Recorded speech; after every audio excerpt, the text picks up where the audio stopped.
এই ওয়েটার, জি স্যার, এদিকে আসো। আসতেছি।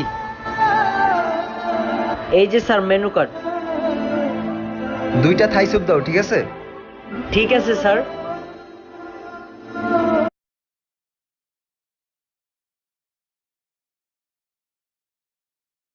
স্যার আপনাদের অর্ডারটা।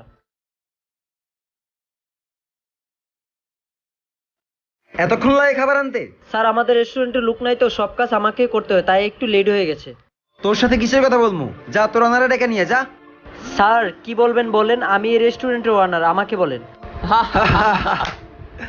তুই এই রেস্টুরেন্টের অনার, তাইলে তুই ওয়েটারগিরি করতে হস কেন? স্যার এই ওয়েটারগিরি করে এই রেস্টুরেন্টের মালিক হয়েছি। আর হ্যাঁ স্যার, ওই লোক কখনো বড় হতে পারে না যেই লোক কাজকে ছোট বড় করে দেখে। ভিডিওটি ভালো লাগলে সাবস্ক্রাইব করবেন।